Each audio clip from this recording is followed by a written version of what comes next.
नमस्कार, स्वागत है आपका आपके अपने ही यूट्यूब चैनल गरमीर में। यदि आप लाइब्रेरी साइंस में डीएलएस बीएलएस कर रहे हैं तो आपकी एक टॉपिक है अंकन नोटेशन।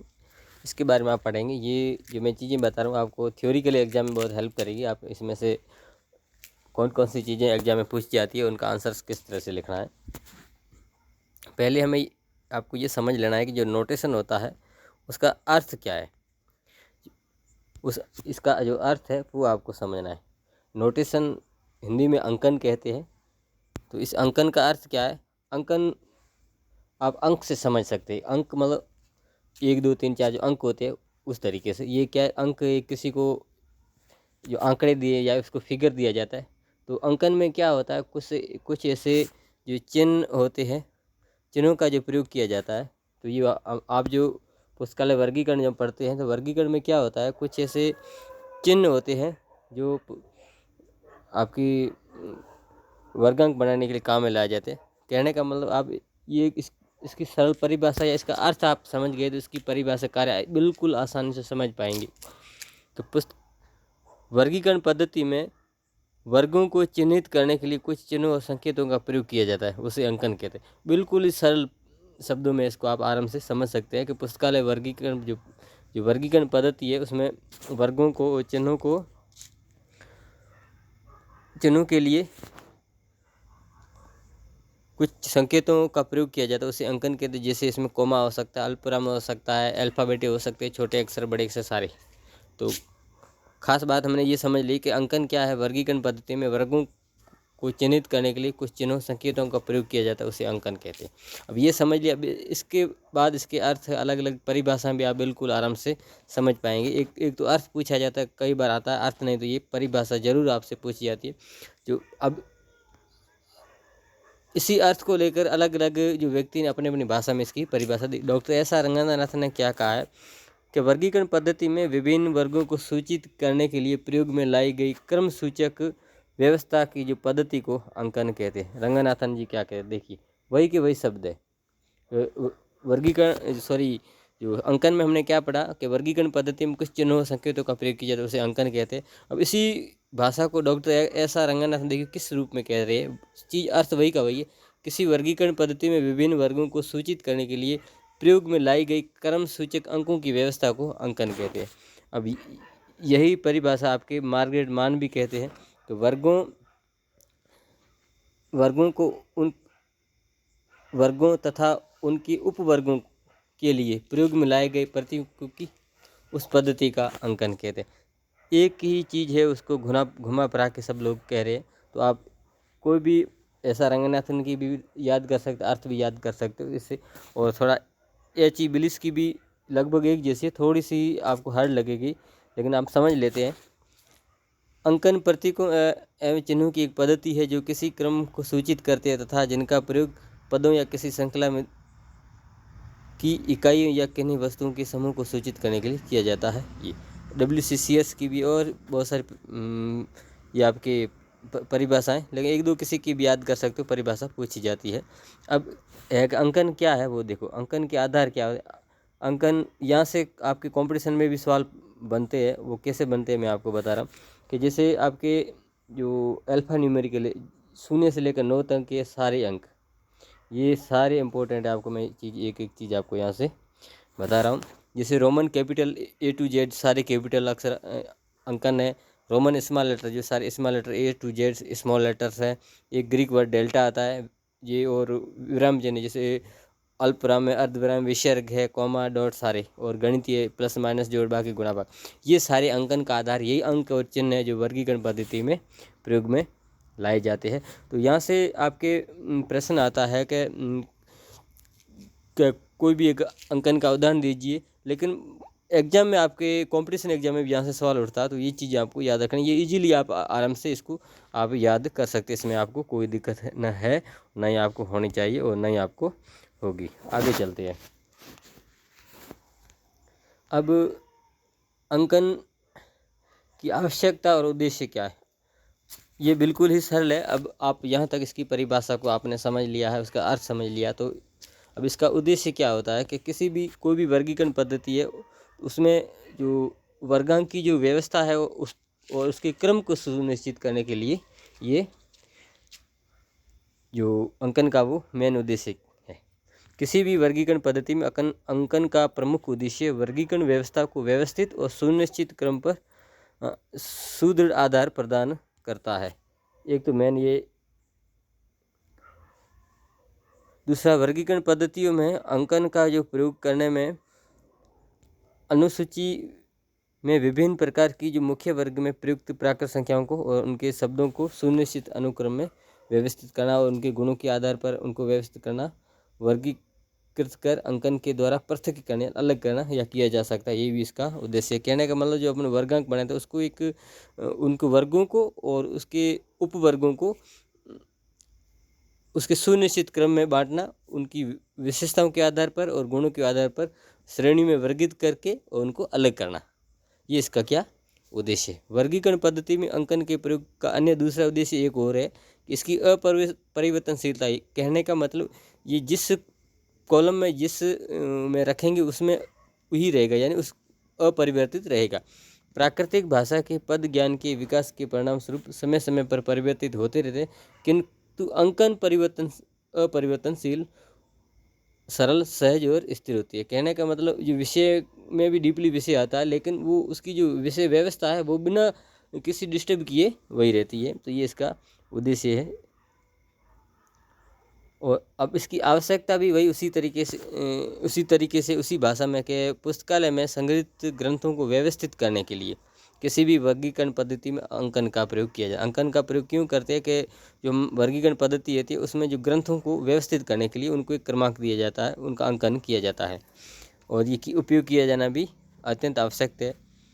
पुस्तकालय वर्गीकरण क्षेत्र में अंकन की आवश्यकता के संदर्भ में यह भी कहा गया है कि अंकन वर्गीकरण के लिए अत्यंत आवश्यक है। ग्रंथों के विषय और उनकी आख्या का मतलब शीर्षक की प्राकृतिक भाषा को वर्गीकरण की कृत्रिम भाषा में बदलने के लिए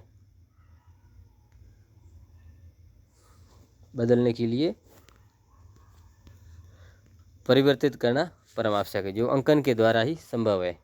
वर्गीकरण पद्धति में पंक्ति ग्राह्य और श्रृंखला ग्राह्य के लिए भी अंकन आवश्यक है। ये इसके कुछ उद्देश्य थे। अब अंकन के कार्य भी हम पढ़ लेंगे। या यहाँ से भी सवाल आता है, या अंकन के उद्देश्य पूछे जाते हैं या अंकन के कार्य पूछे जाते हैं। इसमें एक सवाल आपके दीर्घात्मक उत्तरात्मक बनता है। अंकन के कार्य वही कि अब आपने उद्देश्य पढ़े अंकन के भी और अंकन के आप कार्य भी पढ़ेंगे तो दोनों ही मिलते जुलते हैं, बस थोड़ा कहने का थोड़ा लहजा अलग हो जाता है कि वर्णन जो अल्फ़ाबेटिकली या वर्णानुक्रम का व्यवस्थित अनुक्रम से संबंध स्थापित करना।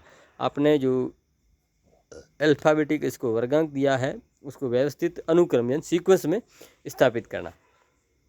इसको आप ज़्यादा कैसे लिखेंगे? पुस्तकालय सूची में अध्ययन सामग्री प्राय वर्गीकरण क्रम में व्यवस्थित होती है।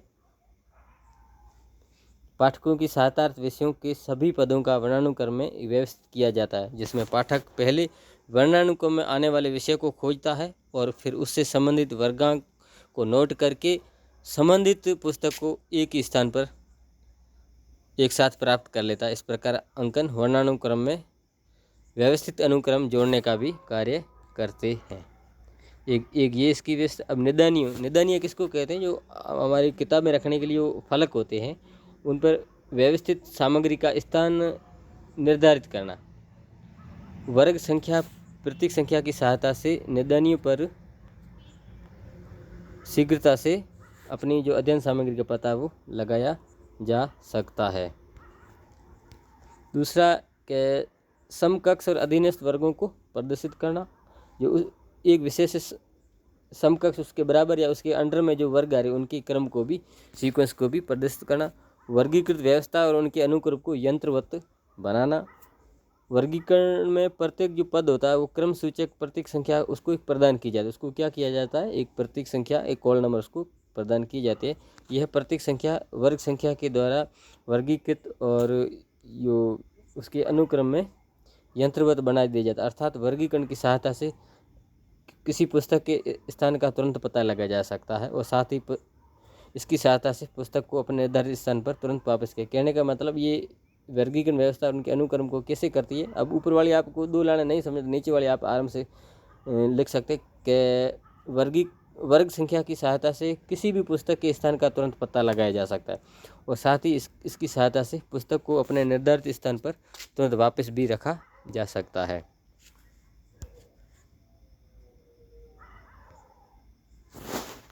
और क्या है आगे देखते हैं इसके बारे में। पुस्तक संग्रह कक्षों का मार्गदर्शन करने में सहायक। कहने का मतलब इस अंकन से क्या है कि कितने जो पुस्तक संग्रह है और उनका जो कक्ष कहाँ पर है, तो ये भी अंकन से पता चल जाता है। बड़े पुस्तकालय होते हैं, उसमें पुस्तकों का जो बड़ा संग्रह होता है उसमें इसकी बहुत बड़ी महत्व आवश्यकता रहती है।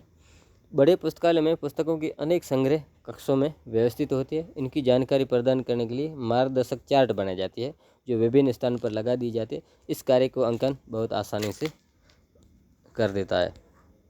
अगला है वर्गीकरण पद्धतियों की अनुसूचियाँ जो कि निर्माण उनके भौतिक स्वरूप में अत्यधिक मितव्ययता का मतलब कम खर्चीलाई वो प्रदान करता है। स्मृति सहायक का मतलब आराम से याद रखने योग्य और इस विशेषता द्वारा पुस्तकालय अध्यक्षों की सहायता देना। अंकन क्या होते हैं, बिल्कुल स्मृति सहायक होते हैं, तो उस कारण इसमें जो पुस्तकालय अध्यक्ष होता है उसको सहायता रहती है। तो वर्गीकरण के क्षेत्र में विभिन्न विषयों को एक उपवर्गों में एक ही प्रकार के विचारों या उनसे मिलते जुलते विचार को व्यक्त करने के लिए एक ही अंकन का प्रयोग किया जाता है। तो एक ही अंकन का प्रयोग करने से क्या होगा, ये स्मृति सहायकन जो सहायक अंकन होता है विधि जो पुस्तकालय अध्यक्ष को प्रत्येक विषय के वर्गों के अनुक्रम को याद रखने में सहायता करती है। और पुस्तकों की आगम निर्गम प्रक्रिया में सहायता। आगम का मतलब देना और लेना। तो पाठकों को पुस्तकें उधार देते समय भी अंकन निर्गम प्रतीक के क्रम में कार्य करता है, अर्थात पुस्तकों की वर्ग संख्या को वो निर्गम प्रतीक के रूप में प्रयोग करता है। तो ये कुछ इसकी कार्य और विशेषताएं थी। अब एक यहाँ से भी सवाल पूछा जाता है कहाँ से। अब ये अंकन के प्रकार है सवाल, ये थ्योरी के लिए भी इम्पोर्टेंट है और आपके कॉम्पिटिशन के लिए भी इम्पोर्टेंट है। ये पूरा आपके महत्वपूर्ण है। अब यहाँ से भी काफ़ी सवाल बनते हैं कि अंकन दो प्रकार के होते हैं, एक शुद्ध अंकन और मिश्रित अंकन। इससे पहले अंकन के आधार मैंने बताए थे, तो उसमें आप अंक भी थे जैसे 0 से लेकर 9 तक के अंक, अल्फ़ाबेटिकली कैपिटल स्मॉल लेटर, अरबी अंकन चिन्ह।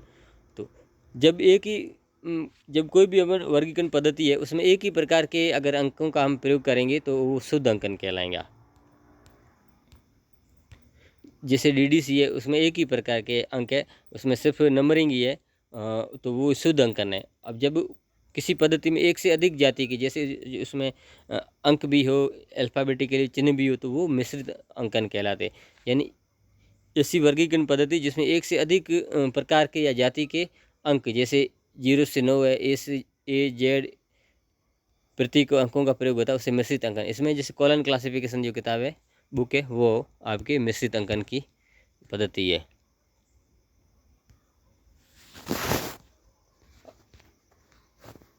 और एक और सवाल है आपके इम्पोर्टेंट है, थोड़ा दीर्घ उत्तरात्मक सवाल जो बनता है, जो आपके बहुत बड़ा जो सवाल पीछे निबंधात्मक होता है, तो उसमें जैसे आपके ये पूछा गया अंकन की अर्थ बताते हुए या परिभाषा बताते हुए उनके गुणों का वर्णन करो, या उद्देश्य बताते हुए या कार्य बताते हुए उनके गुणों का आप वर्णन कीजिए। तो ये भी आपके सवाल अच्छा बनता है, आप इसमें अच्छे अंक ला सकते हैं। तो आपको इस तरीके से आपको लिखना है। तो उनके अंक की गुण क्या है कि पहला तो गुण ये संक्षिप्त है, बिल्कुल संक्षिप्त है। जहाँ तक संभव हो सके अंकन अधिक से अधिक छोटा और सरल होना चाहिए। और अंकन की संक्षिप्तता उसके आधार की विस्तार पर निर्भर करती है।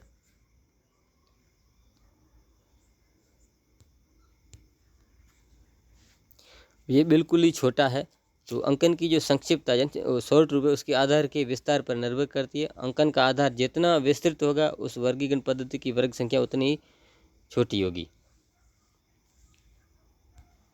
और दूसरा है सरल, इसका गुण सरलता। पहला था संक्षिप्तता, दूसरा सरलता। अब ये जो वर्गांक का जो अंकन है वो सरल होना चाहिए, सिंप्लिसिटी, यानी अंकन यथासंभव सरल होना चाहिए। सरलता दो निश्चित विशेषताओं की ओर संकेत करनी है, अर्थात सरलता का पहला अर्थ है कि अंकन ऐसा होना चाहिए जिसके द्वारा अनुक्रम की स्पष्ट रूप से जानकारी मिल जाए। और दूसरा ये वर्धनशील या अनुक्रम। वर्धनशील का मतलब बढ़ता हुआ, एक्सपेंसिबिलिटी इसका एक इसकी एक विशेषता है। अब इसके बारे में अपन पढ़ लेते हैं कि वर्धनशीलता, विस्तारशीलता, ग्राह्यता और समायोजनशीलता शब्दों का प्रयोग ही अर्थ और उद्देश्य को ध्यान में रखकर किया जाता है। इन सभी शब्दों का अर्थ यह है कि अंकन ऐसा होना चाहिए जो ज्ञान के क्षेत्र में निरंतर उत्पन्न होने वाले विषयों, उपवर्गों, विचारों को वर्तमान के अनुरूप समुचित स्थान प्रदान करने की क्षमता रखता हो। स्मरणशीलता का मतलब होता है मेमोरेबल या याद रखने योग्य। तो ये अंकन ऐसा है जो बिल्कुल याद रहने योग्य आने चाहिए। कहा गया है कि वर्गीकरण पद्धति में प्रतीकों या चिन्हों का प्रयोग इस प्रकार किया जाना चाहिए ताकि कहीं भी इनका प्रयोग किया जाए उनका अर्थ लगभग समान ही हो। अगला संश्लेषणात्मक का अर्थ है कि उनकी विभिन्न पक्षों की आसान से छांट करके या उसको संश्लेषित मन एक एक करके छांट करके, अभी आप इसकी मैं डिटेल में ज़्यादा आगे आने वाले पाठों में पढ़ेंगे। किसी भी वर्गीकरण पद्धति में ऐसे अंकन की व्यवस्था होनी चाहिए जिससे किसी भी विषय को विभिन्न पक्षों में आसानी से संश्लेषित किया जा सके। अगला अभिव्यंजनात्मक, यानी अभिव्यंजनात्मक का मतलब ये है कि उसके अधीनस्थ होना चाहिए, हायरार्किकल जिसको कहते हैं, तो वो होना चाहिए। अर्थात अनुसूची से यह आसानी से स्पष्ट हो सके कौन सा जो अंकन है किसके अधीन है।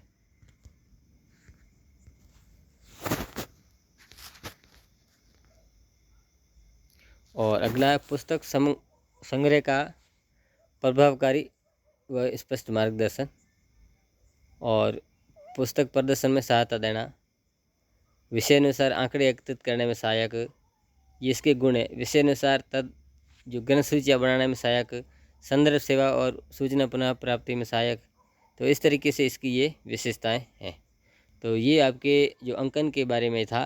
तो अंकन के बारे में इस तरह के कुछ सवाल छोटे भी बड़े हमने देखे। ये नोट्स आप खुद स्वयं के स्तर पढ़ना चाहते हैं मेरे टेलीग्राम चैनल में, आप वहाँ पर भी देख सकते हैं। उसका PDF पढ़ा आप वहाँ पर भी देख सकते हैं। ये वीडियो अच्छा लगा तो लाइक कर दें, चैनल को सब्सक्राइब कर दें, बेल आइकन दबा के नोटिफिकेशन ऑल पर क्लिक कर दें। जैसे मैं इस तरह का कोई महत्वपूर्ण वीडियो बनाऊंगा उसका नोटिस आपको मिल जाएगा। मिलते हैं अगली वीडियो में, तब तक के लिए धन्यवाद।